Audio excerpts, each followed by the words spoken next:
इन्नल हम्दलिल्लाह नहमदुहु व नस्तईनुहु व नस्तगफिरुह व नऊज़ु बिल्लाहि मिन शुरूरि अनफुसिना व सय्यिआति अअमालिना मन यहदिहिल्लाहु फला मुदिल्ल लहु व मन युद्लिल फला हादिय लहु व अशहदु अन ला इलाहा इल्लल्लाहु वहदहु ला शरीका लहु व अशहदु अन्न मुहम्मदन अब्दुहु व रसूलुहु व दाइयन इलल्लाहि बिइज़्निहि व सिराजम मुनीरा अम्मा बअद फ़इन्न खैरल हदीस किताबुल्लाह व खैरल हदी हदी मुहम्मदिन सल्लल्लाहु अलैहि वसल्लम व शर्रल उमूरि मुहदसातुहा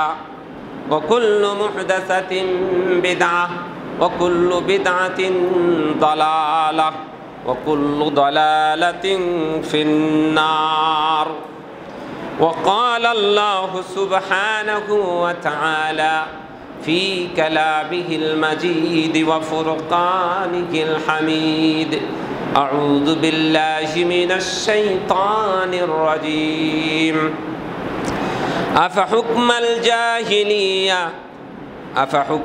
जाहिलियति यबग़ून व मन अहसनु मिनल्लाहि हुक्मन लिक़ौमिन युक़िनून वक़ाल रसूलुल्लाहि सल्लल्लाहु अलैहि वसल्लम अन इब्न अब्बास अबग़दुन्नासि मन यब्तग़ी फ़िल इस्लामि सुन्नतल जाहिलिय्या राहुल बुखारी। अल्हम्दुलिल्लाह, प्रशंसा मात्र अल्लाह सुब्हानहु व तआलार जे महान रब्बुल आलामीन आमादेरके सुस्थ रेखे तार मस्जिदे आसार तौफिक इनायत करेছেন। সে মহান রব্বুল আলামিনের অসংখ্য শুকরিয়া জ্ঞাপন করে সকলে বলে আলহামদুলিল্লাহ। দুরুদ ও সালাম বর্ষিত হোক সৈয়দুল মুরসালিন আশরাফুল আম্বিয়া খাতামুন নবিয়্যিন শাফাআতের কান্ডারি জনাব মুহাম্মদ রাসূলুল্লাহ সাল্লাল্লাহু আলাইহি সাল্লামের উপর। সম্মানিত সুধী, আমি মহাগ্রন্থ আল কোরআনের সূরাতুল মায়েদার 50 নম্বর আয়াতটি তেলাওয়াত করেছি। নবী করিম সাল্লাল্লাহু আলাইহি সাল্লামের হাদিসের গ্রন্থ থেকে সহিহুল বুখারীর একটি হাদিস পাঠ করেছি। এই আয়াত এবং হাদিসকে সামনে রেখে আজকের সংক্ষিপ্ত আলোচনা ইতি টানবো। আমা তৌফিকে ইল্লা বিল্লাহ। সম্মানিত সুধী, আমি বিষয় ঠিক করেছিলাম ইসলাম বনাম জাহিলিয়াত, অর্থাৎ আমরা মুসলিম বলে নিজেদেরকে দাবি করি, আমাদের নামগুলো আল্লাহ রসুলের দেওয়া নাম অনেক ক্ষেত্রে আমরা ধারণ করেছি, বহন করছি, কিন্তু কাজকর্মে সব জাহিলিয়াতের আদর্শ, কৃষ্টি, কালচার আমরা একাকার হয়ে গেছি। আব্দুর রহমান, আব্দুল সাত্তার, আব্দুল খালেক, নিয়ামাতুল্লাহ, এই সুন্দর সুন্দর নামগুলো আমাদের আছে, কিন্তু কাজকর্মে আবু জাহেল, উতবা, শাইবা অর্থাৎ জাহিলিয়াতের যুগের কাজগুলো না করলে আত্মার পরিতৃপ্তি হয় না।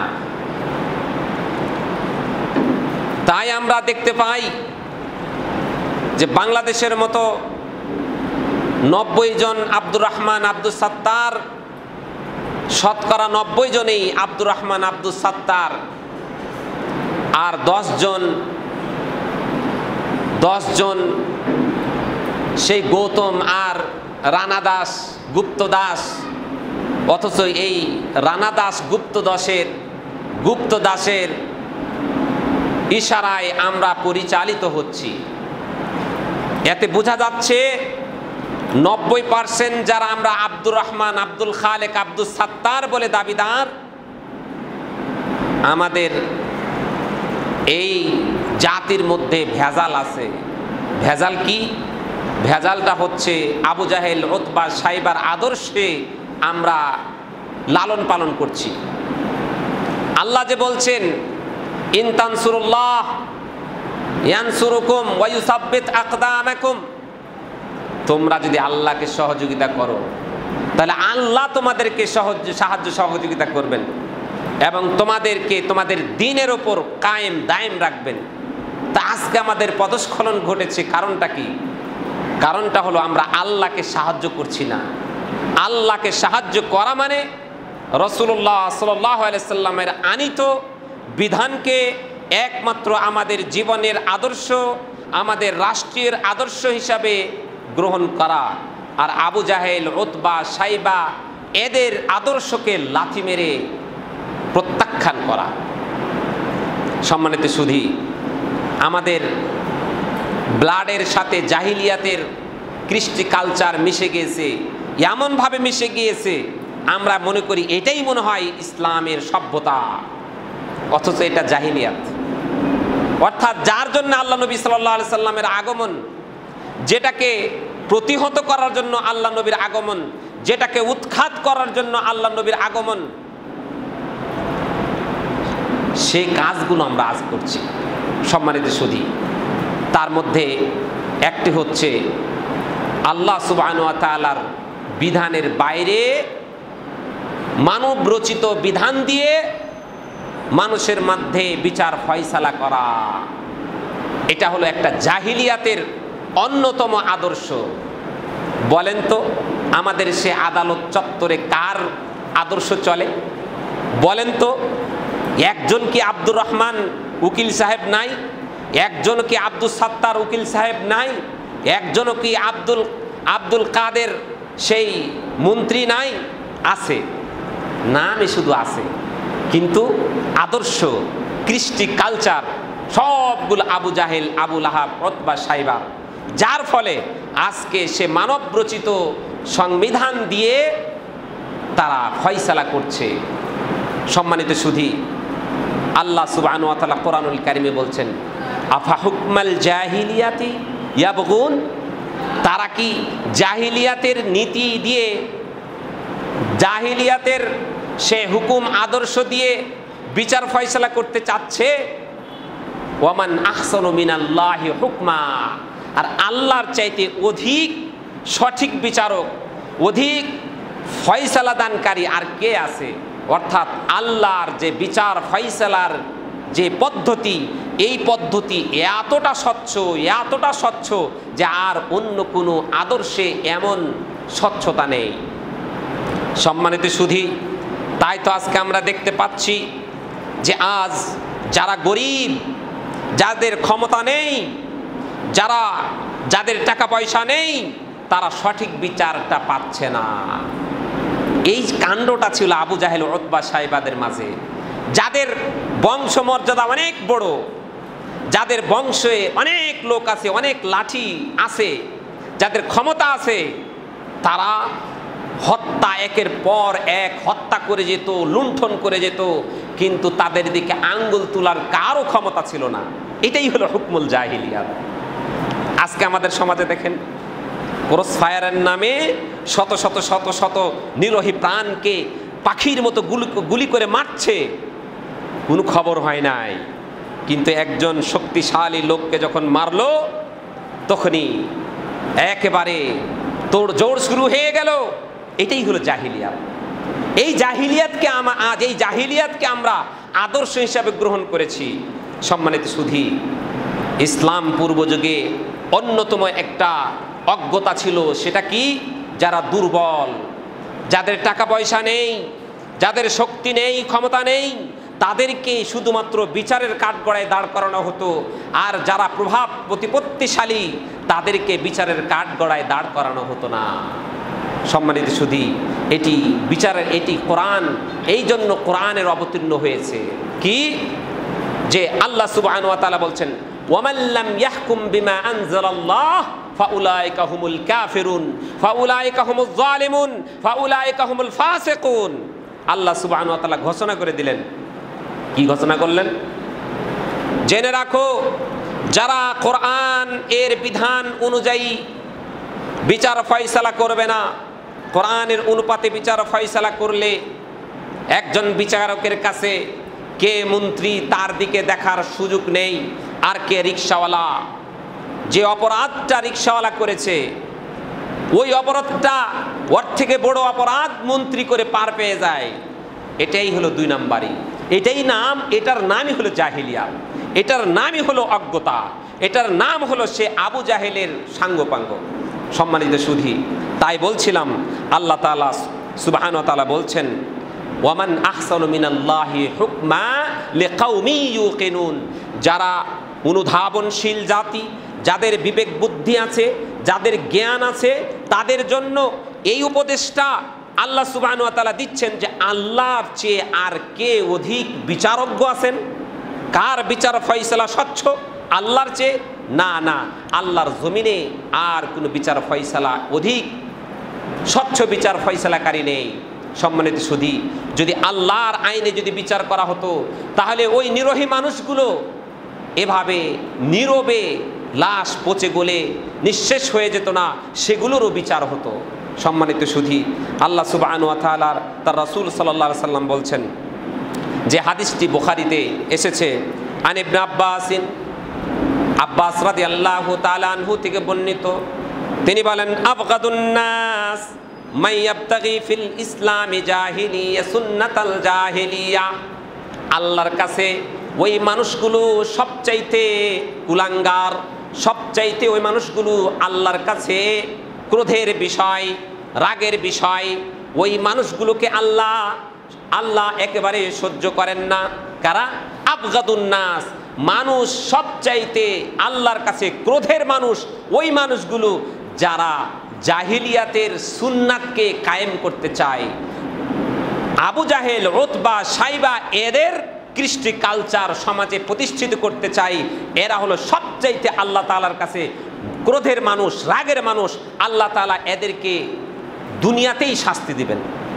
দুনিয়াতে আল্লাহ তাআলা যাদেরকে শাস্তি দিবেন তাদের মধ্য হতে এক শ্রেণীর মানুষ হলো যারা আল্লাহ সুবহানাহু ওয়া তাআলার সেই বিধানকে উপেক্ষা করে আবু জাহেল, উতবার সেই সুন্নাতকে তারা কায়েম করতে চায়, প্রতিষ্ঠিত করতে চায়। আমরা তো অন্ধভক্ত, জি হুজুরের দল, যেদিকেই সুবিধা হয় সেদিকে আমরা ছুটি। এই হলো আমাদের সমস্যা। এই জি হুজুরের দলের সদস্যরা খেয়াল করে না, জি হুজুরি ভাবে ছুটছে, অথচ দেখা যায় তাদের নেতা আবু জাহেলের আদর্শে আদর্শিত, আবু জাহেলের কৃষ্টি কালচারে লালিত পালিত।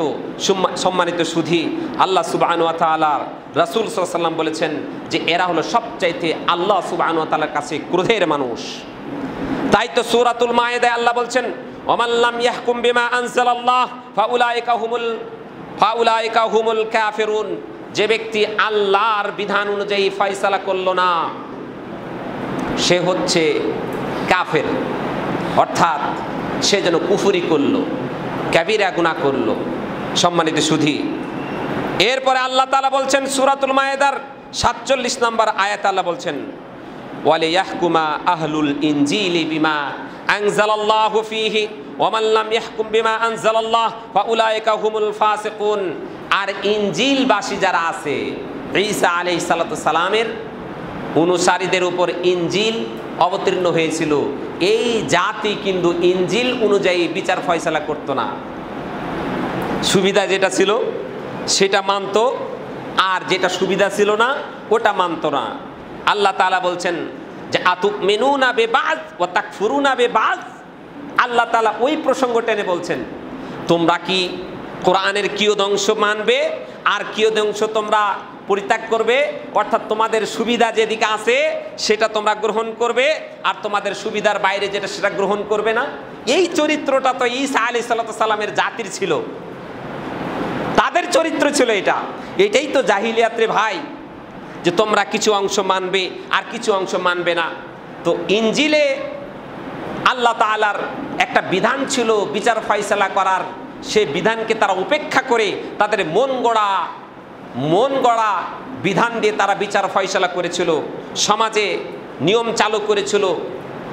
আল্লাহ তাআলা বলছেন, ওয়ামান লাম ইয়াহকুম বিমা আনজালাল্লাহ ফাউলাইকা হুমুল ফাসিকুন, আর যারা আল্লাহর বিধান অনুপাতে বিচার ফয়সালা করবে না তারাই হচ্ছে ফাসিক।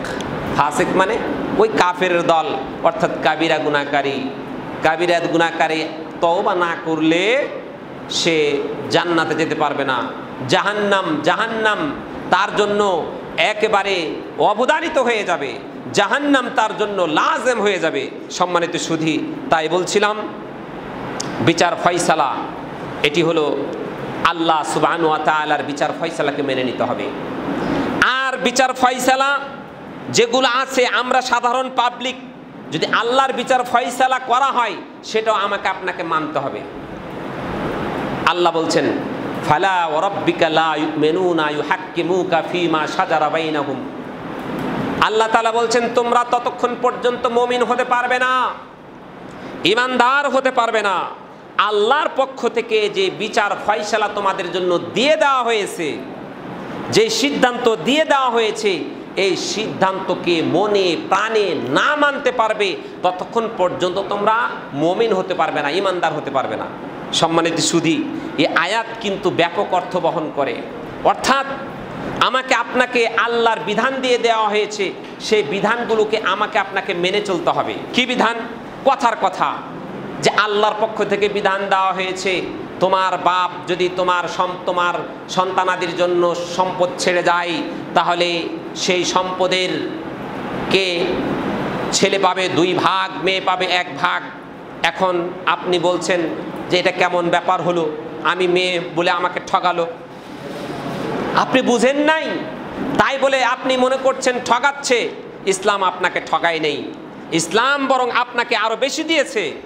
সম্মানিত সুধী, সেই জাহিলিয়াতের যুগে নারীদের তো কোনো মর্যাদাই ছিল না, কোনো মর্যাদাই ছিল না, অথচ আল্লাহ সুবহানাহু ওয়া তাআলা মর্যাদায় ভূষিত করার পরে এখন তাদের এটা পছন্দ হয় নাই।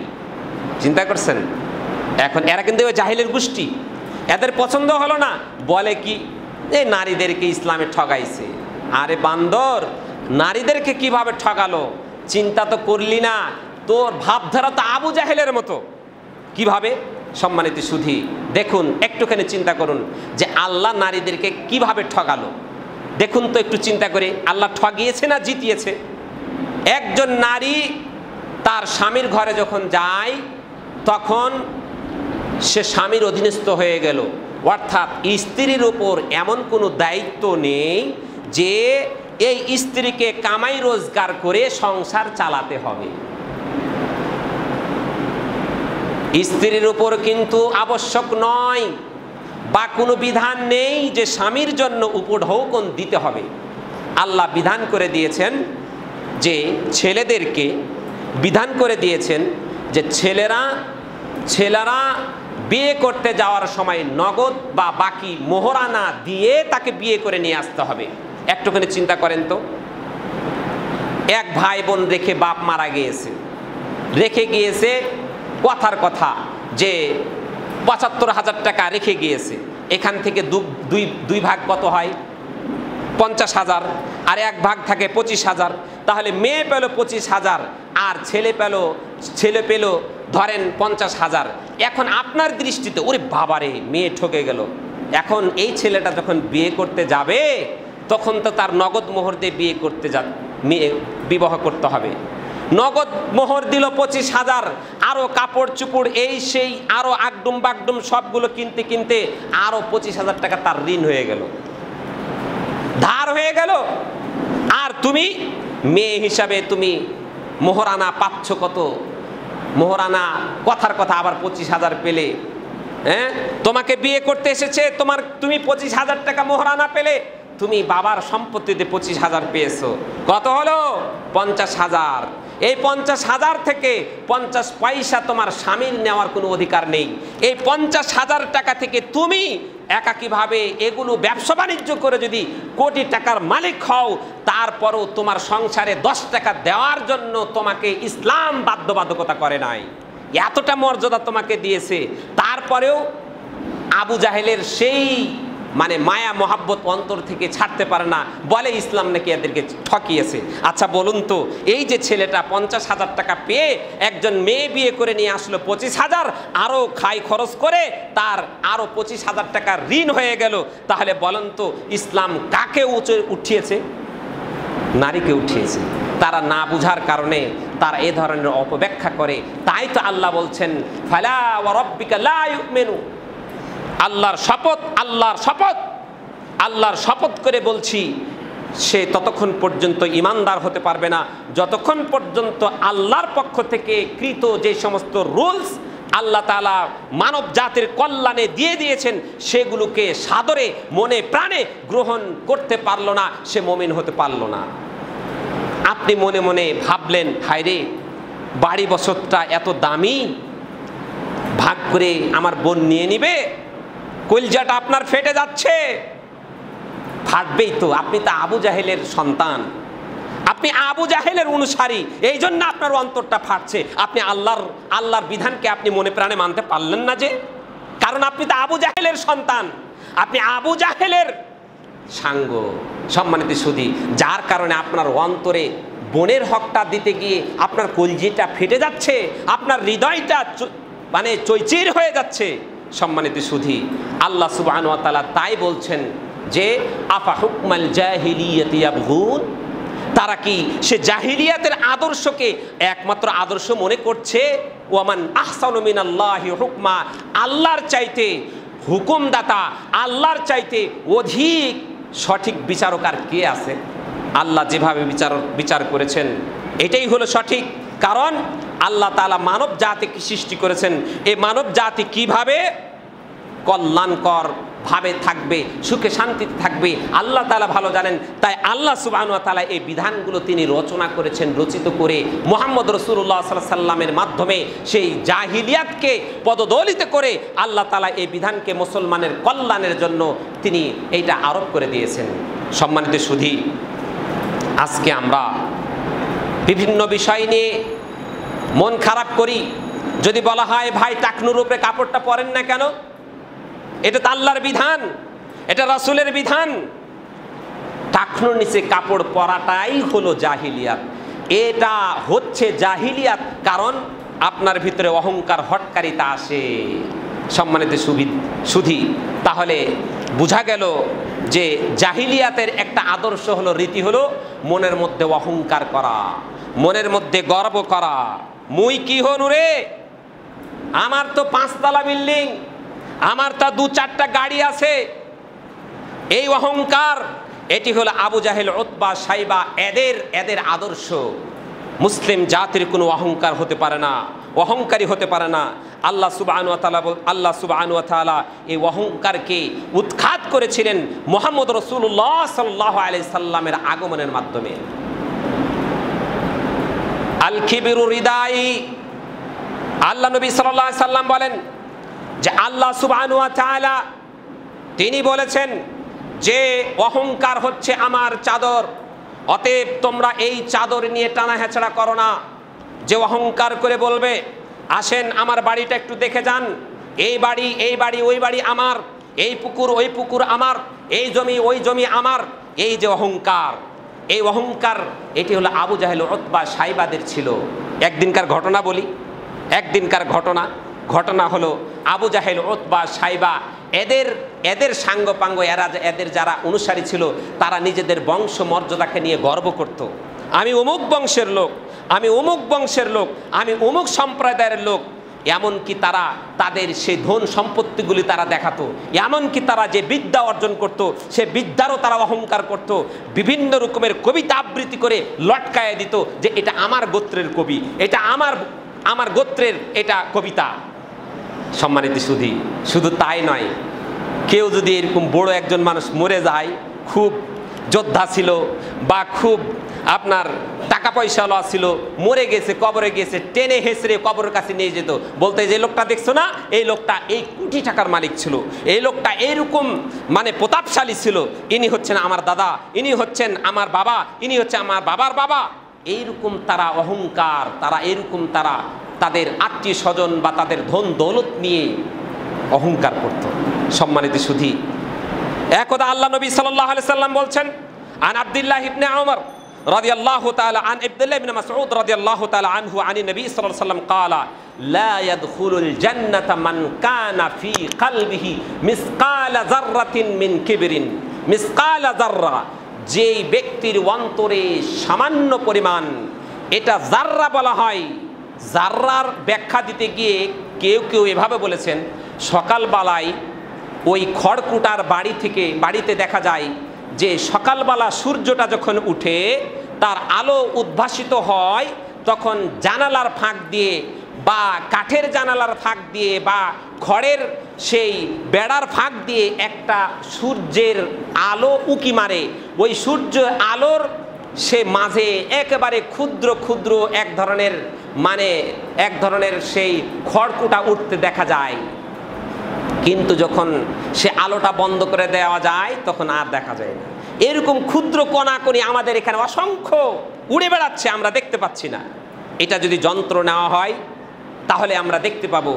আল্লাহ নবী সাল্লাল্লাহু আলাইহি ওয়াসাল্লাম বলছেন, এই অনুপরিমাণ কারো অন্তরে যদি অহংকার থাকে তাহলে সে জান্নাতে যেতে পারবে না, জান্নাত তার জন্য হারাম। কারণ অহংকার হচ্ছে এটি জাহিলিয়াতের রীতি। এই অহংকার করে তারা গোত্রে গোত্রে তারা ভাগাভাগি হয়ে গেছিল। এক গোত্র আর এক গোত্রকে সহ্য করতে পারতো না, মরে গেল তারা কবরের কাছে গিয়েও দেখাতো এই হচ্ছে আমাদের বীর পুরুষ, এখানে শুয়ে আছে। আল্লাহ তাআলা কোরআনের আয়াত নাজিল করে দিলেন, আলহাকুমুত তাকাসুর আলহাকুমুত তাকাসুর হাত্তা যুরতুমুল মাকাবির। এটাই হলো জাহিলিয়াতের রীতি। এই রীতিকে খান খান করে ভাঙার জন্য আল্লাহ নবী সাল্লাল্লাহু আলাইহি সাল্লাম উহুদের ময়দানে সেই রক্ত দিয়েছিলেন। আল্লাহ নবী সাল্লাল্লাহু আলাইহি সাল্লাম তার দেশ ত্যাগ করেছিলেন, তার মাতৃভূমি জন্মভূমিকে ত্যাগ করেছিলেন। যে জন্মভূমির মায়ার জালে আটকে তিনি কত মার খেয়েছেন, কত গাল খেয়েছেন। উটের ভুঁড়ি তার উপরে চাপিয়ে দেওয়া হয়েছে। তায়েফের ময়দানে তাকে মেরে রক্তাক্ত করে দিয়েছে। এত ত্যাগ তিতিক্ষা করেছিলেন। এই সমস্ত জাহিলিয়াতের রীতিনীতিকে উৎখাত করার জন্য আল্লাহ নবী সাল্লাল্লাহু আলাইহি ওয়াসাল্লাম এত কষ্ট করেছিলেন। আর আমরা সেই আদর্শকে আজকে লালন পালন করে মনে করছি আমি তো আব্দুর রহিম, আমি তো আব্দুস সাত্তার। তুমি আব্দুস সাত্তার নাম ধারণ করেছো, কিন্তু তোমার আদর্শ পুরাটাই সেই আবু জাহেলের। অতএব তোমার মুক্তি কোনোভাবেই হতে পারে না। সম্মানিত সুধী, তাই বলছিলাম অহংকার কাকে বলা হয়? অহংকার কাকে বলা হয়? আল্লাহ নবী সাল্লাল্লাহু আলাইহি সাল্লাম যখন এমন কথা বললেন যে যার অন্তরে সামান্য অহংকার থাকবে সে জান্নাতে যেতে পারবে না, আল্লাহ নবীর সাহাবায়ে কেরাম ভয়ে ভীত হয়ে গেলেন। আল্লাহ নবীকে জিজ্ঞাসা করলেন, ইয়া রাসূলুল্লাহ ইন্নার রাজুলা ইউহিব্বু আন ইয়াকুনা সাওবাহু হাসানান ওয়া না'লুহু হাসানাতান। ওহে আল্লাহ রসুল, একজন মানুষ তো চায় তার জামাটা একটু সুন্দর হোক, নতুন হোক, পরিপাটি হোক। একজন মানুষ তো চায় তার জুতাটা পরিষ্কার থাক, এটা তো মানুষ চায়। তাহলে কিভাবে অহংকার থেকে বাঁচবো? আল্লাহ নবী সাল্লাল্লাহু আলাইহি ওয়াসাল্লাম বলছেন, ইন্নাল্লাহা জামিলুন, আল্লাহ তাআলা সুন্দর, ওয়া ইউহিব্বুল জামাল, আল্লাহ তাআলা সুন্দরকে পছন্দ করেন, মহব্বত করবেন। তুমি পরিপাটি থাকবে, তুমি সুন্দর থাকবে, এটাই আল্লাহ তাআলা চায়। আল্লাহ তাআলা সুন্দর। সম্মানিত সুধী, তাহলে অহংকার কাকে বলে? আল্লাহ নবী সাল্লাল্লাহু আলাইহি ওয়াসাল্লাম স্পষ্টভাবে বলে দিলেন যে বাতারাল হক ওয়া গামতুন নাস। বাতারাল হক, সত্যকে প্রত্যাখ্যান করা, সত্যকে জেনেও সেটাকে না মানা, আর মানুষকে হেয় প্রতিপন্ন করা, মানুষকে মানুষ বলে গণ্য না করা। ওই যে কাজের মেয়ে, তাই তো তুমি ভালো প্লেটটাতে তুমি খেতে দাও নাই। ওই যে কাজের মেয়ে, এই জন্য তোমার পচা সড়া সেই তরকারিগুলো ফ্রিজে রেখে রেখে প্রথম মায়া ছাড়তে পারো নাই। এই তরকারি যখন পচা পচা ভাব হয়েছে তখন ওই কাজের মহিলাটাকে দিয়েছে। এই কাজের মহিলা সে এটাকেই সে সুস্বাদু বলে খেয়েছে। আগে দেও নাই, তাজা ছিল তখন দেও নাই। মহাব্বত ছিল আবু জাহেলের মহাব্বত, আল্লাহ রসুলের মহাব্বত ছিল না। আল্লাহ রসুলের মহাব্বত যদি তোমার অন্তরে থাকতো তাহলে ওই তাজা গোস্তটা তুমি খাওয়ার আগেই তোমার ওই কাজের মহিলাটাকে দিতে। ড্রাইভারকে বসতে দাও নাই, ভালো একটা সোফা সেট বলেন বা ডাইনিং টেবিলে বলেন বসতে দেও নাই। কারণ কি? কারণ তোমার মহাব্বতটা ছিল আবু জাহেলের সাথে। আবু জাহেলের সাথে তোমার মহাব্বত, তুমি কি দেখো নাই আল্লাহ নবী সাল্লাল্লাহু আলাইহি সাল্লাম কিভাবে তার আদর্শ মানুষকে বিলিয়ে দিয়েছিলেন, যে আদর্শে আদর্শিত হয়ে সবচেয়ে নিকৃষ্ট লোকগুলো তার আদর্শে মোহিত হয়ে গিয়েছে। তার সমস্ত আদর্শ এতইটা ছিল যে সবচেয়ে খারাপ মানুষও ভাবিয়ে তুলতো, ভাবতো এই লোকটা এত ভালো, এই লোকটা এত ভালো। আল্লাহু আকবার। সম্মানিত সুধী, তাই বলছিলাম যে আল্লাহ নবী সাল্লাল্লাহু আলাইহি সাল্লাম তিনি এই অহংকারকে এমনভাবে পরিত্যাগ করতে বলছেন। উমর রাদিয়াল্লাহু তাআলা আনহুকে কি বলেছেন জানেন? উমর, কুন ফিদ দুনিয়া কাআন্নাকা গারিব আও আবির সাবিল। উমর, তুমি এমন একজন মানুষ,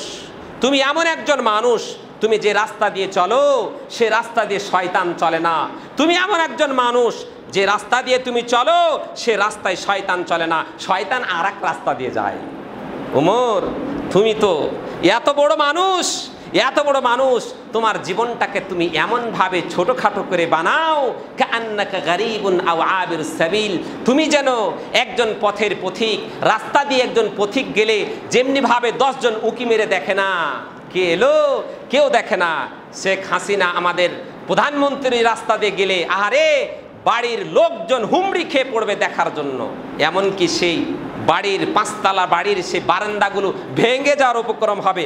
শেখ হাসিনা ম্যাডাম যাচ্ছে, দেখার একটা আগ্রহ।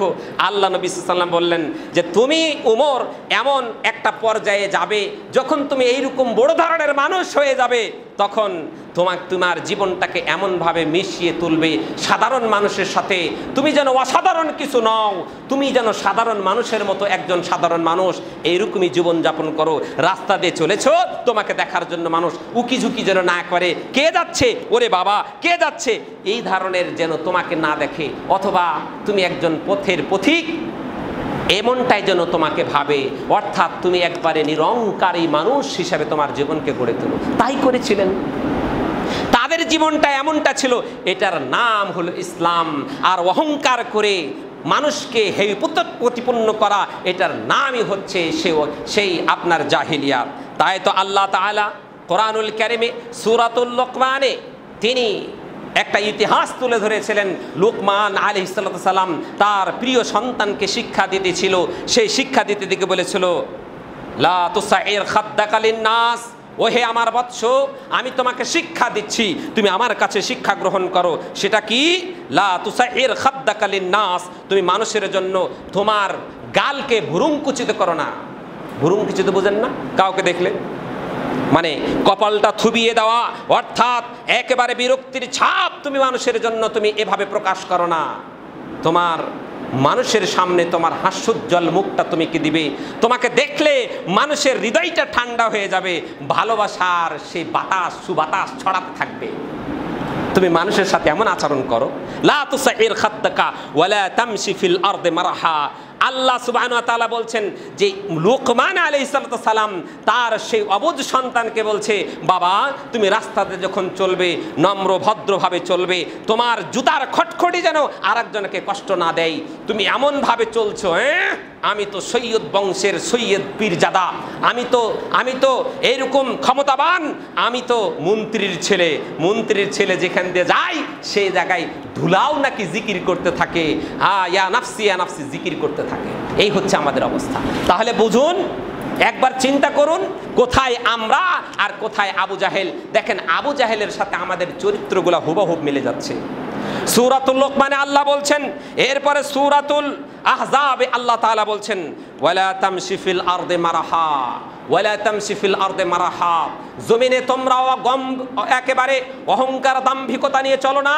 আজকে তোমার দলের সেই ক্ষমতা, তুমি এতই ক্ষমতাবান হয়েছো যে সাধারণ মানুষকে মানুষই বলে মনে করো না। ওই যে নিরোহী একজন মানুষ সরকারি জমিতে একটা বাড়ি করেছিল, তুমি রাত্রের বেলা আগুন দিয়ে জ্বালিয়ে দিয়েছো, এত বড় তোমার ক্ষমতা। এটার নামই হলো অহংকার, এটার নামই হলো অহংকার। এই অহংকারের জন্য আল্লাহ তাআলা তোমার জন্য জান্নাতকে হারাম করে দিয়েছেন। ওয়ালা তামশি ফিল আরদি মারহান। আল্লাহ তাআলা বলছেন, ওয়ালান তাখরিকাল আরদা তুমি জমিনকে ফাটাতে পারবে না। আমার জমিনের উপর তুমি যত দাম্ভিকতা করো, আমার জমিনকে তুমি বিদীর্ণ করতে পারবে না। এবং তোমার আমি মর্যাদা যদি না দেই, তুমি তোমার মর্যাদা নিয়ে তুমি আকাশচুম্বী মর্যাদাও উন্নীত হতে পারবে না। ইজ্জতের মালিক কে? আল্লাহ। একটুখানি তাকান তো ভাই ওসি প্রদীপের দিকে, একটুখানি তাকান, দেখেন তো কি অবস্থা। একটু খালি তাকাবেন। ইজ্জতের মালিক কে? আল্লাহ। এই ইজ্জত প্রদীপকে আল্লাহ দিয়েছিলেন, যে ইজ্জতকে লাঠি মেরে একেবারে খান খান করে ভেঙ্গে চুরমার করে দেওয়া হয়েছে। এটি যেন সেই গ্লাসের মতো। গ্লাস ভাঙলে কি জোড়া দেওয়া যায় ভাই? হ্যাঁ, আপনার চরিত্রের যদি কলঙ্কিত হয়, জেনে রাখুন ইজ্জত আল্লাহ তাআলা আপনাকে দিবে। এই ইজ্জতের সম্মান, এই ইজ্জতের যদি আপনি ইজ্জতকে যদি আপনি ধারণ বহন না করেন, যদি ইজ্জতের মধ্যে আপনি পাংচার ঘটান, আপনি আপনার লক্ষ্যে পৌঁছতে পারবেন না। আপনাকে একটু উদাহরণ দেই। আপনি টিউব, আমাদের চরিত্রটা টিউবের মতো, অর্থাৎ আমাদের মান সম্মানটা টিউব। টিউব বুঝেন? গাড়ির টিউব আছে না, পাম্প দিলেই ফুলে। আচ্ছা, এরকম পাম্প দিয়ে একটা ট্রাক মাল ভর্তি গাড়ি নিয়ে এয়ারপোর্টে যাবে। আচ্ছা বলেন তো, এই এয়ারপোর্টে যাওয়ার আগে যদি চাক্কা পাংচার হয়ে যায়, আপনি এয়ারপোর্ট যেতে পারবেন আপনার মালগুলো নিয়ে? শেষ। সম্মানিত সুধী, আমার আপনার মান সম্মানটা এরকমভাবে পাংচার হয়ে গেলে আপনি লক্ষ্যে যেতে পারবেন না। আপনার সমস্ত কিছু একেবারে যেমন ফুস করে বাতাস বেরিয়ে গেলে আপনার সেই লক্ষ্যে গাড়িটা নিয়ে যেতে পারবেন না। আপনিও এই ফুস করে, অতএব আপনাকে এমনভাবে আল্লাহর রসুলের আদর্শে আদর্শিত করে সাজাতে হবে যেন পাংচার না হয়। পাংচার হলেই সব শেষ, দুনিয়াও শেষ, আখেরাতে শেষ। সম্মানিত সুধী, তাই বলছিলাম ইজ্জতের মালিক একমাত্র আল্লাহ। অতএব অহংকার করে আল্লাহর জমিনে চলো না, অহংকার করে আল্লাহর জমিনকে বিদীর্ণ করো না তুমি। অহংকার এটি হলো শয়তানের কাজ। এই শয়তান অহংকার করে, দাম্ভিকতা করে জান্নাত তার জন্য হারাম হয়ে গিয়েছিল, জানেন না? আল্লাহ তাআলা বললেন যে ইবলিস, তুমি আদমকে সিজদা করো। ফাসাদাল মালাইকা, ফেরেশতারা সিজদা করলো, ইল্লা ইবলিস আবা ওয়াস্তাকবারা ওয়া কানা মিনাল কাফিরিন। ইবলিস বলতেছে, খালাকতানি মিন নার ওয়া খালাকতাহু মিন তিন, তুমি আমাকে আগুন দিয়ে সৃষ্টি করেছো। আগুনের চরিত্র হলো আকাশের দিকে লেলিহান শিখা দিয়ে সব কিছু জ্বালিয়ে ছারখার করে দেওয়া। ওয়া খালাকতাহু মিন তিন, আর আদমকে তুমি মাটি দিয়ে সৃষ্টি করেছো। আর মাটির চরিত্র হলো যতই উপরে দিবা নিচে আসবে, উপরে যাবে। আপনার সমস্ত শক্তি দিয়ে উপরে মারেন না, আপনি হা করে থাকবেন, আপনার মুখের উপরে পড়বে। আপনার যত শক্তি দিয়ে আপনি মারেন না কেন, মাটির চরিত্র হলে নিচে আসা। অতএব এই মাটিকে আমি সিজদা করব, কিভাবে এটা সম্ভব? কখনো হতে পারে না। অহংকার বসে ওয়াস্তাকবারা ওয়া কানা মিনাল কাফিরিন, অহংকার করে সে তার যুক্তি দিয়ে সেখান থেকে সে প্রত্যাখ্যান হয়ে গেল এবং সে জাহান্নামীদের, কাফিরদের অন্তর্ভুক্ত হয়ে গেল এবং জাহান্নাম থেকে তাকে সরিয়ে দেওয়া হলো। অতএব অহংকার কার গুণ? শয়তানের গুণ। আর এই গুণকে পদদলিত করার জন্য, এই গুণকে উৎখাত করার জন্য আল্লাহ তাআলা তার রাসূলুল্লাহ সাল্লাল্লাহু আলাইহি সাল্লামকে প্রেরণ করেছিলেন। সম্মানিত সুধী, তাই বলছিলাম এই অহংকার, এই দাম্ভিকতা, এই হটকারিতা আমাদের কাছ থেকে পরিত্যাগ করতে হবে, মুছে ধুয়ে শেষ করে দিতে হবে। আর সত্যকে সত্য বলে মেনে নিতে হবে। আপনি বলতে পারেন, সম্মানিত সুধী, এই সত্যকে আমরা প্রত্যাখ্যান করেছি বিভিন্নভাবে। এরপরে আমরা দেখতে পাই পর্দাহীনতা। এটাও কিন্তু একটা জাহিলিয়াতের রীতি। আমাদের সমাজে মা বোনেরা পর্দা করে না। আমি স্বামী হিসাবে আমার বউকে কন্ট্রোল করতে পারি না, বলে ভাই পারি না তো। এই বেটা বিয়ে করছিস কেন? বিয়ে করেছো কেন? চলে যাও কোথাও, রেখে যাও তার বাপের কাছে। তোমার মেয়ের চরিত্রবান যখন হবে, যখন স্বামীকে সম্মান করা শিখবে, সেদিন তোমার মেয়েকে আমি নিয়ে যাব। না হলে থাক, আজকে সময় দাও, 2 মাস 3 মাস, 2-3 মাস পরে তাকে নিয়ে আসো। নিয়ে আসার পরে দেখো সে শুধরায় এসে কিনা। যদি না শুধরায়, মারো 1 তালাক। অপেক্ষা করো আরো 2-1 মাস, দেখো চরিত্রের পরিবর্তন হয় কিনা। তুমি তো পুরুষ, আল্লাহ তো বলে দিয়েছেন আর রিজালু কাওয়ামুনা আলান নিসা, নারীদের উপর আমি পুরুষদেরকে কর্তৃত্ব দিয়েছি। এই কর্তৃত্ব তোমার কোথায়? ব্যাপারটা কি? তুমি কি যৌতুক নিয়েছো? তুমি যদি যৌতুক নিয়ে থাকো তাহলে তুমি তো খোঁজা হবাই। তুমি যদি তোমার বউকে চাকরি দিয়ে থাকো তাহলে তো তুমি খোঁজা হবাই। তোমার শক্তি তো তোমার ওখানেই শেষ করে দিয়েছো। ভুলেও ওই কাজ করবেন না। বউকে চাকরি দিয়ে সেখান থেকে টাকা ইনকাম খেয়েছেন, তো বউয়ের লাথি খেয়ে আপনার সংসারটাকে আপনি তছনছ করেছেন। কথা বলতে পারবেন না, কন্ট্রোল করতে পারবেন না, আপনার ওপরে আঙ্গুল ঝুলাবে। ভাড়াটা তো আমি দেই, বলবে ভাড়া তো আমি দেই। তাদের মনটা হলো ছোট, তাদের কাছে টাকা পয়সা যখন বেশি হবে আপনাকে মানবে না, আপনার ওপর আঙ্গুল ঝুলাবে। আপনি নামাজের কথা বললে আপনাকে আরো উল্টে বলবে তুই বেশি করে পড়গা যা। আছে না আমাদের সংসারে? আরও একটা কারণ আছে। কারণ কি জানেন? কারণ হচ্ছে লোভ লালসা আমাদেরকে বেশি গ্রাস করেছে। আল্লাহ নবী বলছেন যে মহিলাদেরকে বিয়ে করা হয় 4টি গুণ দেখে। এটি হলো মানুষের আদাত, এটি হলো মানুষের স্বভাব। কিন্তু আল্লাহ নবীর আদেশ হচ্ছে ফাজফার বিজাতিদ দ্বীন, তোমরা দ্বীনদারি মহিলাকে প্রাধান্য দাও।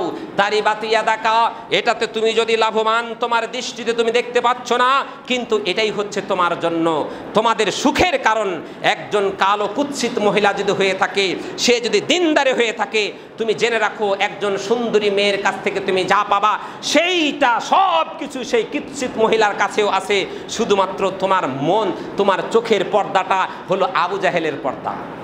চোখের সে আবু জাহেলের চশমাটা তুমি খুলে দেখো, আল্লাহ রসুলের সেই দেওয়া হৃদয়, সেই দেওয়া তাকওয়া দিয়ে তুমি সেই কালো মহিলাটাকে দেখো, তোমার হৃদয়টা জুড়িয়ে যাবে, তোমার হৃদয়টা প্রাণটা ভরে যাবে, তোমার সংসারটা আলোকিত হয়ে যাবে। আর সুন্দরী মহিলার জ্বালাই তুমি একেবারে শেষ হয়ে যাবা।